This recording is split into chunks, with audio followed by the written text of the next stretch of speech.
Greetings from Canada from Stephen Gill, a self-exiled Indo-Canadian poet, fiction writer, and literary critic.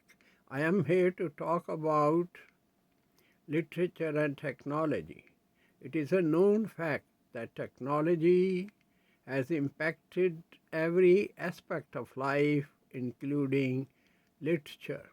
It is my suggestion that every university, every college should have the departments of both technology and literature, and if possible, both should be amalgamated into one department called the Department of Literature and Technology.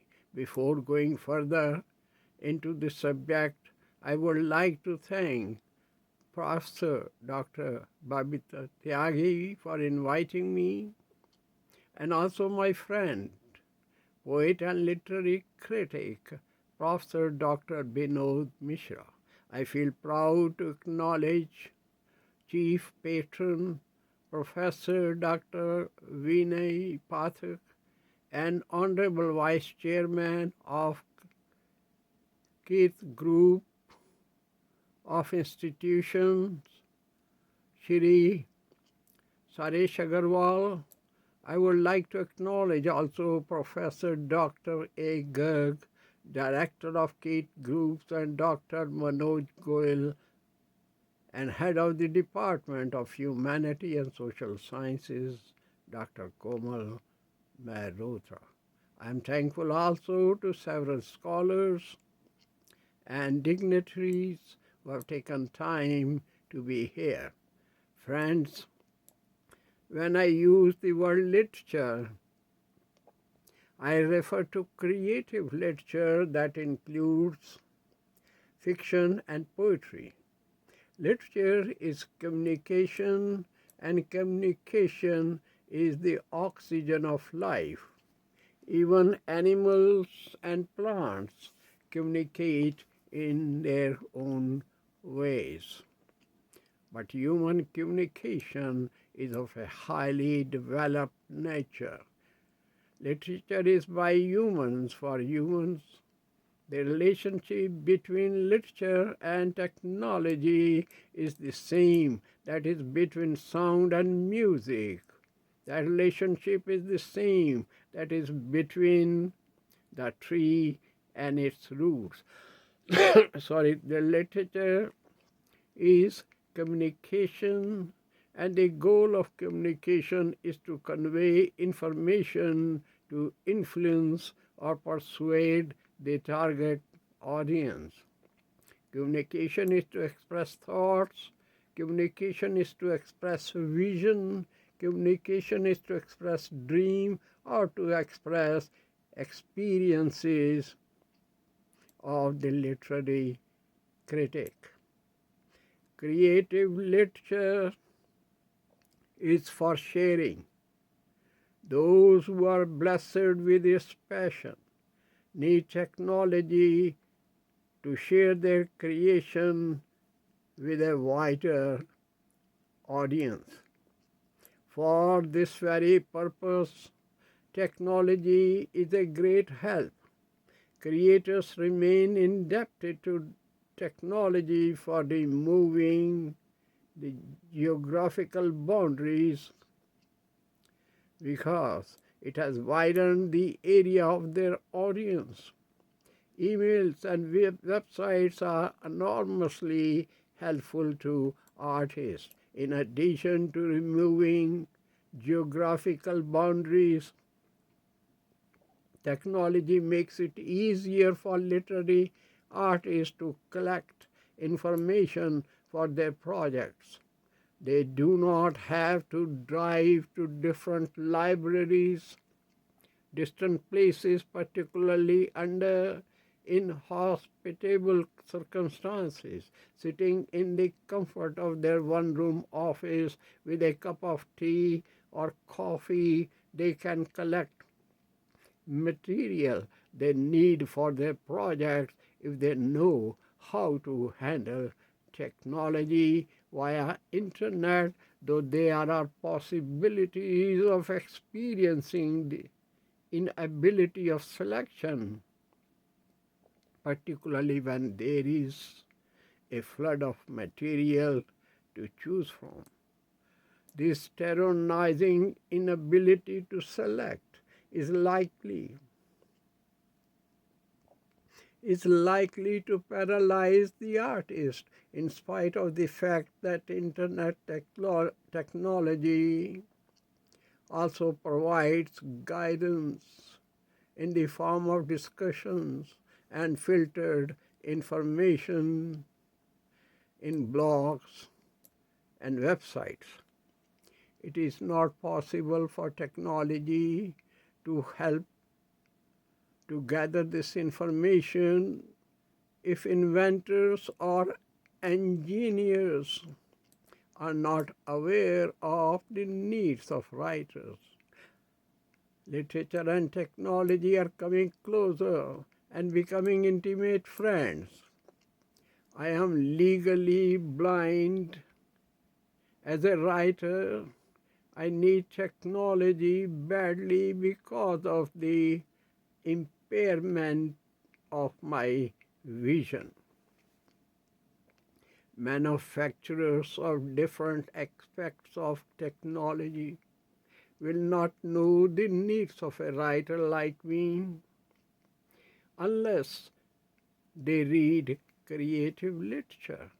Technology provides tools, technology provides machines which are used to solve problems of the creators of literature. Classical poets like John Milton, we all know, did not have access to a flood of information that poets of today have. As a poet, his life must have become miserable because he had to dictate his timeless epic Paradise Lost. He did not rely on any spell checker or any device to identify any grammatical error. Even to improve the first and the subsequent drafts, artists need technology. Engineers will not be able to meet the needs of writers without knowing literature. Because of the technology, it has become easy for writers to replace words and sentences, also paragraphs, through the technique of cut and paste. Because of these computers, researchers do not have to buy expensive bulky dictionaries which cover a wide area in the office. A small computer does all this work and even much more.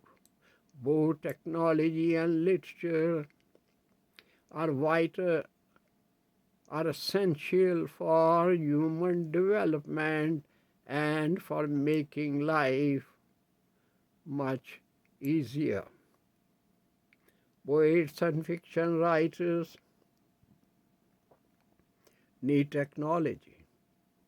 Technology also needs literature because literature is communication in a beautiful way. Both need each other. Without a proper communication, technology is imperfect. Literary writing, especially poetry and novels, are as important for human development as are the roots for a tree, and a tree is for its leaves. Poetry is the lotus of the beauty, and beauty is truth, and truth sets a human free. Humans need the moon. Humans need the stars. Humans need also the waves of the ocean because they are the manifestations of beauty. No one, no human can live by bread alone. Human also sing and dance and make musical instruments which provide bread for the spirit. Human embellish their treasures. Human embellish their bodies with visual arts to drive aesthetic pleasure. And this aesthetic pleasure comes from beauty, and beauty is poetry. The main difference between humans and non-humans is the use of communication skills through language. The benefits of poetry in the arena of applied linguistics is considerably phenomenal because poetry offers a unique use of language. Poetry offers a unique use of form and a new outlook because poetry is read with the sight and ears in mind. It opens the vista for a wide variety of experience. Its reading and writing develop reflective faculties. Poetry is used by caregivers to treat some type of mental ailments. It has been used as therapeutic means for healing, as music has been used successfully. Poetry and music belong to the same family. Poetry keeps civilization alive. The societies which are in decline lack poetry, which is the carrier of human development. Technology is soulless. Technology is without soul, without poetry. Poetry is vibrant in every culture and is the drive for human development. Human development is manifested in the development of technology and literature, and they have reduced the world to the size of a city. Human development brings out the beauty that is wounded in the centuries-old ideology of live and let live. If there is any activity without poetry, that activity, I will say, is boring. If there is any activity without poetry, I will say that activity is unproductive and that activity is meaningless. Therefore, technology also needs poetry. I mean literature. I mean creative literature, as the creative literature needs technology. Both have to communicate and understand each other for the development of humanity in an atmosphere of live and let live. Digital technology has not produced many prominent poets. Often it is said, but I will say it has certainly produced a number of poets.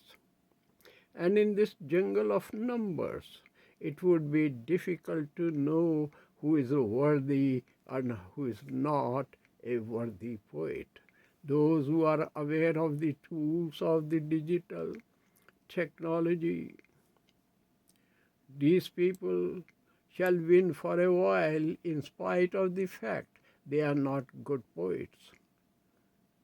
But this is not going to slow down the festival of poetry. It is argued that digital technology has produced poor quality of literary works. particularly poetry. In other words, a wide crop of poets and the work that technology produces, it is said, is worthless. My answer would be that time is the best judge.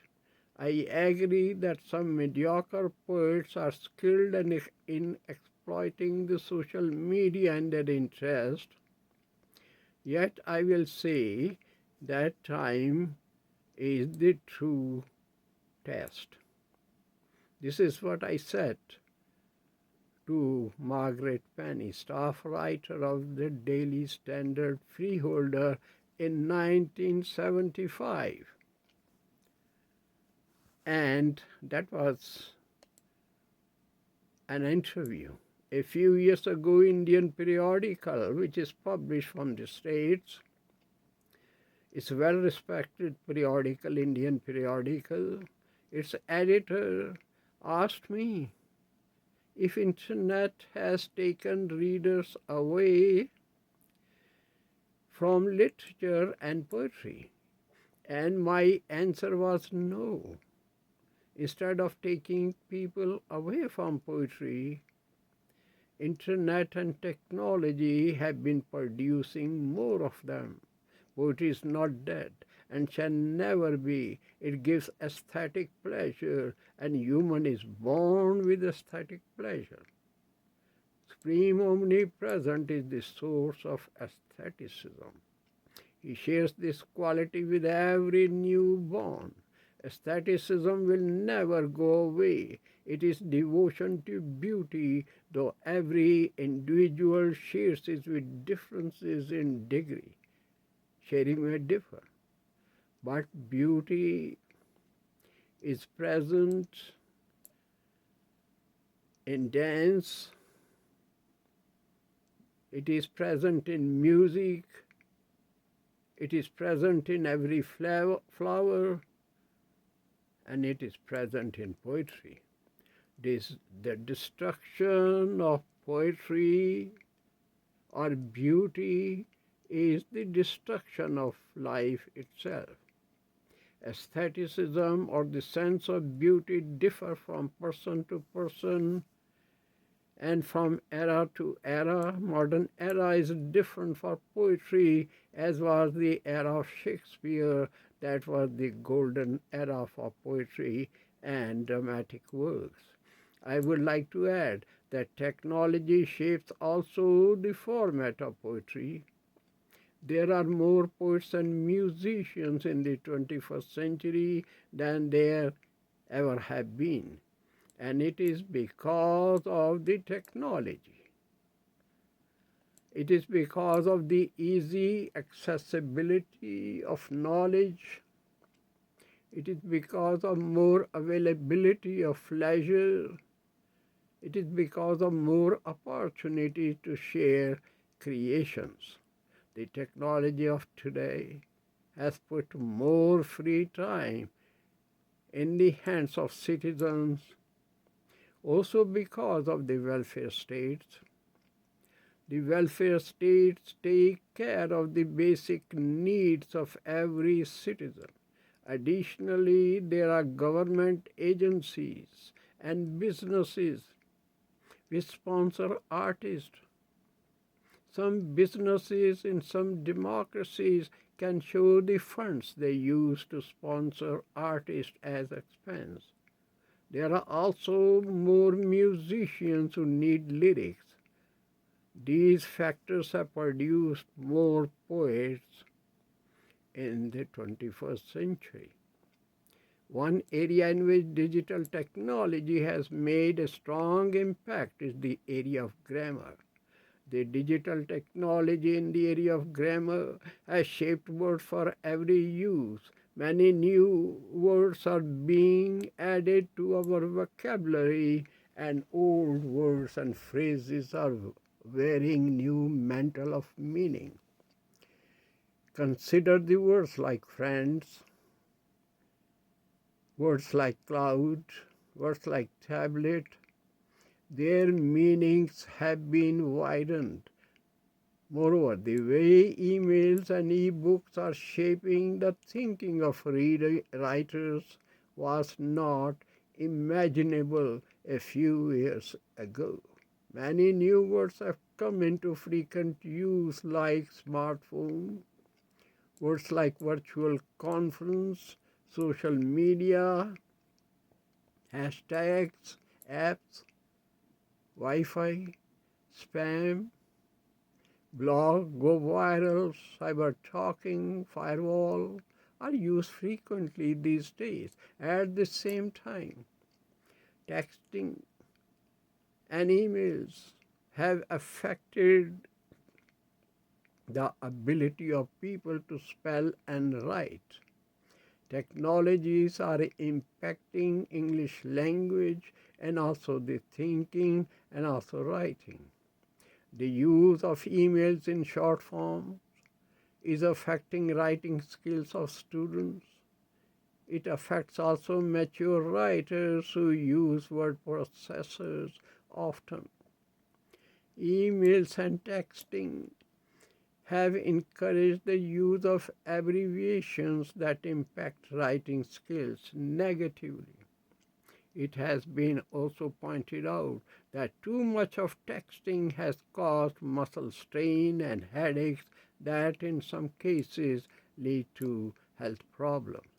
Considering some weaknesses of technology in certain areas, I can say that technology still cannot take the place of the pen.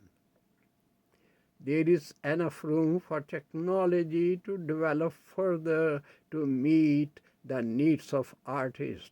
There is no doubt that technology is immensely useful to those who have passion but cannot feed their passion properly because of certain problems, physical problems. In my situation, I am visually impaired. Technology helps me in my creation and also enables me to communicate widely. Poetry is my passion. Technology has helped me to continue feeding my passion in a meaningful way. I do exercise in the morning for around 30 minutes and walk briskly in the night before going to bed, again for 30 minutes. I am not on any prescribed medicine for any ailment and I am in good health. But it is my vision that has started challenging my passion. With the help of technology, this challenge is no more a life-threatening to my passion. It is not easy to take heavy computers to stores, no doubt, for repairs in harsh weathers, particularly when a user is legally blind. There is some help available by giving control of computers digitally to a technician. But it is risky because of losing private information, and writers have a lot of his or her in his or her computer. One solution is to find information that is easy to understand. Most information or steps given online are by experts, for experts. In other words, that information is given by technicians for technicians. I've been using computers for decades. Still, it is not easy to follow these instructions I find online if I have any problem about my computers. A good system that technology offers is the device that types what you speak without touching the keyboard. It is called voice recognition. It is very useful to write first draft of a poem or story when the artist is out shopping or is in a restaurant or is traveling by a train. At that time, it is very, very useful. In conclusion, I would like to say that good work is produced in peace, and peace is beauty. Technology is cold. It is without soul. To receive warmth and soul, technology needs creative literature because creative literature is beauty. Without warmth and soul, technology is capable of producing sophistication of both nuclear and conventional engines of destruction. Both have reached levels unparalleled in history. This will lead to utter annihilation of all the republics of humans, replacing them with the republics of insects and reptiles. We need literature. We need love. We need warmth. We need beauty at this time. That's all what I have to say. God bless you.